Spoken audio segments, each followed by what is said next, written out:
అది కిరణాపూర్ణ ర్యాంప్ అనుకోలో లేకపోతే dash ramp అనుకోలో తర్వాత సంగతి, కానీ సినిమాలో దమ్ము కనపడదు. ఎందుకంటే ఈ ఎదిగే హీరోకి ఎంత గౌరవం బలం ఉన్నా ఎంత డబ్బు ఉన్నా తొక్కడానికి 5 నిమిషాలు పట్టదు. ఫ్యాన్స్ హౌస్ బాటిల్ మెడకడ పెట్టుకుని ఆ గ్లాస్లో పోసి ఆ వాటర్ పిండుతుంటే బాలకృష్ణ గుర్తొచ్చింది నాకు. ఇంకా మనోడు యాక్టింగ్ అయితే మాత్రం రఫ్ ఆడించాడే. ఒక ఎనర్జీ 10 రెడ్ బుల్ దాకా ఆ క్షణం ఎలా ఉంటాడో మనిషి ఆ క్షణం కనిపించడం అంట.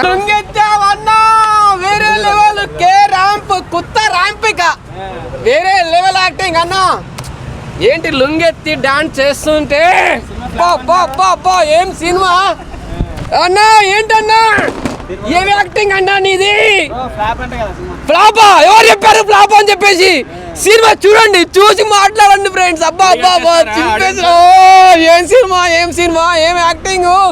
ఆ లుంగెత్తి డాన్స్ చేస్తుంటే ఒక్కొక్కరు అబ్బా ఏం మ్యూజిక్, ఏం బ్యాక్గ్రౌండ్. గుడి కట్టేస్తారా? అరే ఆడియన్స్ ఏందో నాకు గుడి కట్టారు. ఇప్పటివరకు ఎన్ని రోజులకు వచ్చావన్నా సినిమా చేయడానికి? ఈ సినిమాతో పక్కా ఇట్టు కొడుతుంది చూడండి. కే ర్యాంప్ అంటే కే ర్యాంప్ కాదు, కొత్త ర్యాంప్. చూస్తున్నా యాక్టింగ్, ఆ ఫైట్స్, ఆ స్టోరీ, ఆ మ్యూజిక్, ఆ ఎఫెక్ట్స్, ఆ హీరోయిన్, ఆ కామెడీ, ఎలివేషన్స్ అన్నీ నెత్తి విక్కోవాలనిపిస్తుంది. అలా ఉంది. దీపావళి విన్నర్. ఇప్పుడు వచ్చిన మూవీస్ అన్ని మూవీస్ బెస్ట్, ఈ మూవీస్ బెస్ట్ అన్నా. చూడండి డెస్టింగ్ స్టార్. చూసాను కే ర్యాంప్ చూసాను.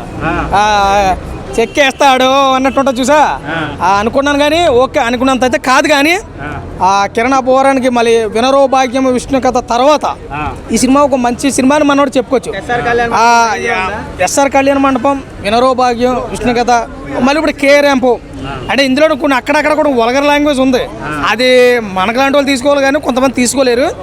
యాక్టింగ్ బాగుంది, పర్ఫార్మెన్స్ బాగుంది. ర్యాంప్ సినిమాలో ఉంది. ఓకే ఉంది, ఖచ్చితంగా ఉంది. నిజంగా మనోడు టైటిల్ బలంగానే పెట్టాడు. కే ర్యాంప్ అంటే కే ర్యాంప్ అన్నట్టుగా పెట్టాడు. అది కిరణాపూర్ణ ర్యాంప్ అనుకోలో లేకపోతే డాష్ ర్యాంప్ అనుకోలో తర్వాత సంగతి, కానీ సినిమాలో దమ్ము కనపడదు. యాక్టింగ్ పరంగా కానీ ఒక్క సీన్ మాత్రం బాలకృష్ణ గుర్తొచ్చాడబ్బా.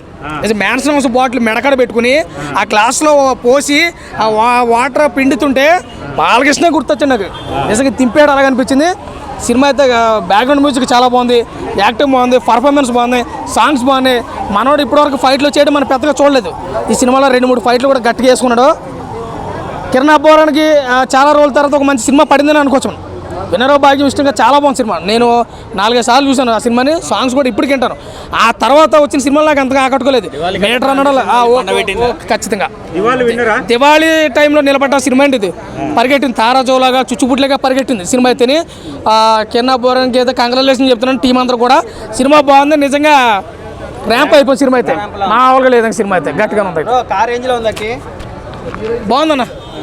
అది ట్విస్టులతో కూడుకునే సినిమా కాన్నది ఒకే లెటర్తో. అప్పుడు నేను అనుకున్నాను, నువ్వు బాగా మంచి ప్రశ్న అడుగు, ఈ టైటిల్ పెట్టేటేట్రా ఉపేంద్రైనా వాలేడా మీద అనుకున్నాను నేను. ఇలా టైటిల్ పెడతారు కదని చెప్పి ఆ టైటిల్ దగ్గర సినిమా దాన్ని చూపించాడు. కే ర్యాంప్ అంటే దీనికి దగ్గరగా ర్యాంప్ ఇచ్చాడు. బాగుందన్న సినిమా, ప్రతి ఒక్కరు చూడొచ్చు. ఎలా ఉంది bro K ramp? Energetic mass energetic అన్నమాట.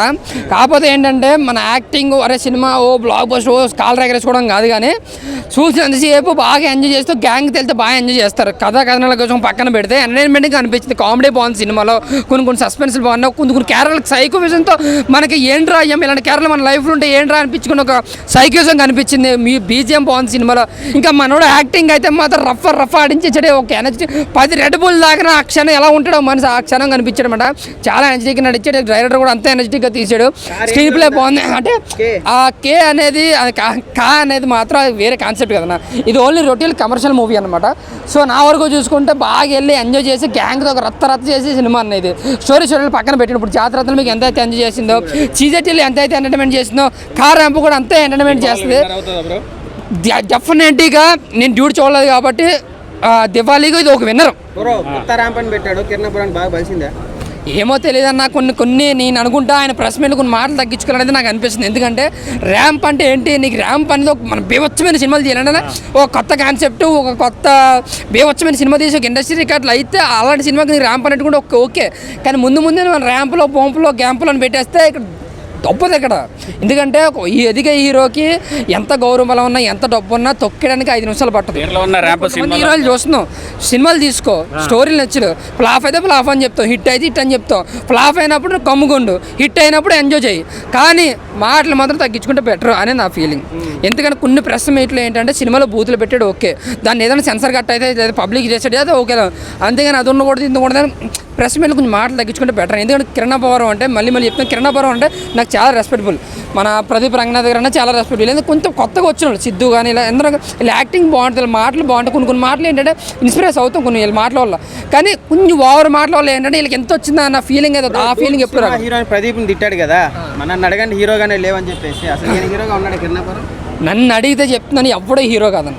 ఇప్పుడున్న హీరోల్లో చెప్తున్నాను, ఇప్పుడున్న హీరోల్లో స్టార్ హీరోల్లో ఒక ప్రభాస్, పవన్ కళ్యాణ్, రామ్ చరణ్, మహేష్ బాబు కలిపి తీసేస్తే ఎవరో హీరోలు కాదు. ఎన్టీఆర్ గారు కూడా హీరో. ఎల్లొచ్చిన హీరోలు వాళ్ళని కాంట్రవర్సీ చేయకు అన్నా చెప్తున్నాను. కొంతమంది హీరోలు ఇండస్ట్రీ అయితే ఇప్పుడు 70 మంది 60 మంది హీరోలు, అందులో మహా అయితే 30 మంది హీరోలు అంతే. మిగతా వాళ్ళందరూ కూడా సంక్రమణం మానమే. ఎందుకంటే స్టోరీలు బాగున్నాయి, కంటెంట్ బాగున్నాయి,